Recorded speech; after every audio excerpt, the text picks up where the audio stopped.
Assalamualaikum warahmatullahi wabarakatuh. Nama saya Aina Asyifatun Fitri, NIM 2019-0710074. Mahasiswi Komunikasi dan Penyiaran Islam, kelas B. Di sini saya akan menjelaskan beberapa materi dari mata kuliah Psikologi dan Komunikasi Dakwah. Baik, yang pertama ada sensasi. Apa sih sensasi itu? Sensasi itu berasal dari kata sense.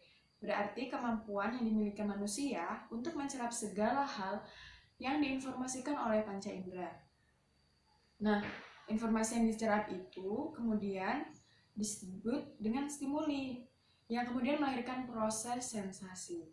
Dengan demikian, sensasi adalah proses menangkap stimuli yang dimana kegiatan manusia untuk menerima informasi sensoris melalui alat indera, kemudian menerjemahkannya menjadi sinyal-sinyal neural yang bermakna. Nah, seorang ilmuwan, Dennis Kohn, pada tahun 1977 mengemukakan bahwa proses sensasi adalah alat-alat indera yang mengubah informasi menjadi impuls-impuls saraf disertai dengan bahasa yang mudah dipahami oleh otak. Nah, materi yang kedua ada persepsi. Apa sih persepsi? Persepsi jika menurut Kamus Besar Bahasa Indonesia atau KBBI, yakni merupakan proses seseorang untuk mengetahui beberapa hal melalui panca inderanya. Bima Walgito mengatakan bahwa persepsi merupakan suatu proses yang didahului oleh penginderaan, yaitu merupakan proses yang berwujud diterimai stimulus oleh individu melalui alat indera atau juga disebut dengan proses sensoris. Nah, dari dua pernyataan tersebut, bisa kita simpulkan bahwa persepsi merupakan hasil dari proses penginderaan yang memberikan gambaran akan suatu hal. Tahapan pemrosesan persepsi itu apa aja? Dimulai dari rangsangan, setelah itu informasi objek. Nah, lalu seseorang itu akan menyerap dan mengekspektasikan bentuk objek tersebut, lalu terjadilah persepsi. Nah, materi yang ketiga ada memori. Memori itu sistem yang sangat terstruktur yang menyebabkan organisme sanggup merekam data atau fakta tentang dunia yang menggunakan pengetahuannya untuk membimbing perilakunya. Nah, dalam psikologi ini, memori itu terbagi menjadi beberapa jenis. Ada recall atau proses aktif untuk menghasilkan kembali fakta dan informasi, tapi tanpa terstruktur yang jelas. Nah, kemudian ada recognition atau mengenal kembali sebuah fakta. Relearning mempelajari hal yang telah diperoleh. Setelah itu ada reintegrasi, mengkonstruksi seluruh materi dengan petunjuk memori kecil. Materi selanjutnya ada tipe kepribadian. Di sini ada 4 tipe kepribadian manusia. Yang pertama ada sanguinis, yang populer. Nah, gambaran umum sifat ini, ia cenderung ingin populer dan sangat eksis, ingin disenangi oleh banyak orang. Mereka sangat senang sekali berbicara tanpa dihentikan. Gejolak emosinya selalu bergelombang dan transparan. Namun ada beberapa jenis kelebihan dan kelemahan dari sifat ini. Kelebihan dari sifat ini, ia sangat ceria, jarang menampakkan kesedihannya, berhati tulus dan juga polos. Namun kelemahannya, dia terlalu sering tertawa, sehingga dia dalam mengerjakan sesuatu sehingga bisa disebut kurang serius. Dan konsentrasinya cenderung jangka pendek dan kurang berwibawa. Selanjutnya ada melankolis yang sempurna. Gambaran umum dari sifat ini adalah mereka agak berseberangan dengan sifat melankolis. Karena apa? Melankolis ini adalah manusia serba teratur, terjadwal, tersusun sesuai dengan pola. Melankolis terkenal dengan pemikiran yang mendalam. Segala sesuatu selalu ia pikir dengan mendalam. Nah, orang melankolis ini cenderung dengan menganalisa, memikirkan, dan juga cenderung suka dengan bermain dengan angka. Nah, adapun kelebihan dan kelemahan dari sifat ini adalah biasanya melankolis ini berjiwa seni, kreatif, dan juga puitis, dan juga apapun yang dilakukannya serba terlatih. Namun ada juga kelemahannya, ialah ia terlalu banyak melewatkan banyak hal karena ia selalu menganalisa dan merencanakan terlebih dahulu gitu. Nah, setelah itu ada korelis atau yang kuat. Gambaran umum dari sifat ini adalah ia suka sekali mengatur orang, tunjuk-menunjuk dan memerintah seseorang. Sifat dia yang seperti bos ini cenderung tidak disukai oleh banyak orang karena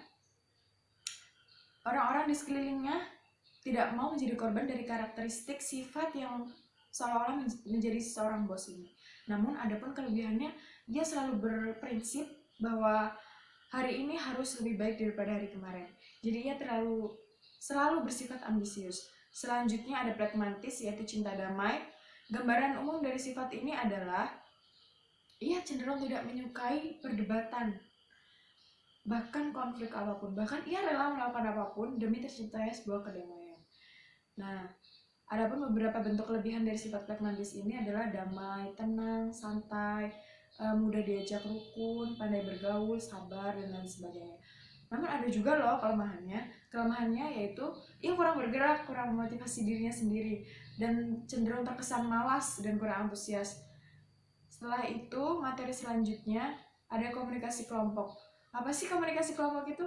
Komunikasi kelompok atau group communication adalah komunikasi yang berlangsung antara beberapa orang dalam satu kelompok kecil, seperti dalam rapat, pertemuan, konferensi, dan lain sebagainya. Anwar Arifin pada tahun 1984 menjelaskan komunikasi kelompok merupakan hubungan antara manusia dengan masyarakat secara dialektis, eksternalisasi, objektivitas, dan internalisasi. Nah, selanjutnya ada teori komunikator. Teori komunikator yang pertama ada teori cognition and information processing. Teori kognitif atau proses, suatu aktivitas mental yang melibatkan beberapa tahap, yaitu menerima informasi, mengelola informasi saat diperlukan kembali. Semuanya terjadi dalam hitungan detik dalam otak manusia. Nah, sedangkan teori pemrosesan ini, gambaran dari modelnya itu adalah dari kegiatan dari dalam otak saat memproses suatu informasi.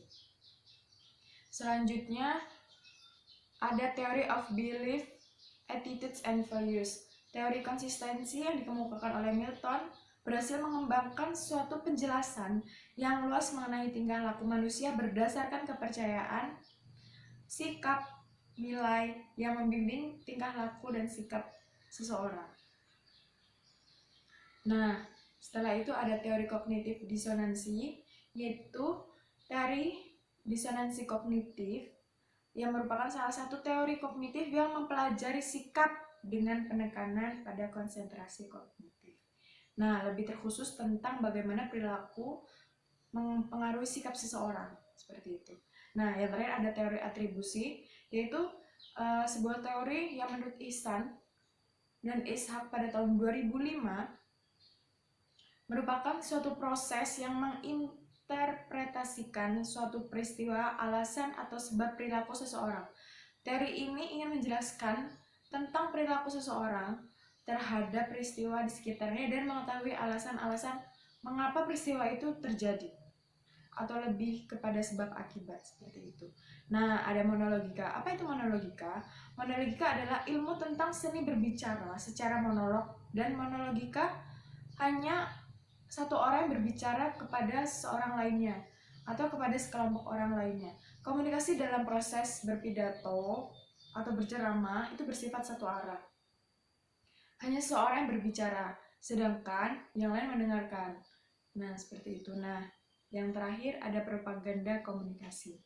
Apa sih propaganda komunikasi? Propaganda berasal dari kata propagare yang berarti mengembangkan, yakni suatu rangkaian pesan yang bertujuan untuk mempengaruhi pendapat dan kelakuan masyarakat atau sekelompok orang.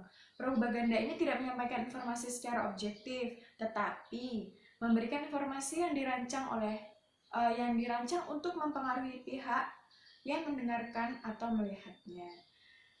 Nah, setelah itu komponen propaganda itu ada pihak yang menyebarkan pesan berupa komunikator, atau orang-orang yang di lembaga yang menyampaikan pesan dengan isi dan tujuan tertentu. Ada komunikasi atau target, pesan tertentu, sarana dan medium, kebijaksanaan politik propaganda yang menentukan isi dan tujuan dari isi pesan tersebut. Nah, baik, cukup sekian materi yang saya sampaikan pada video kali ini.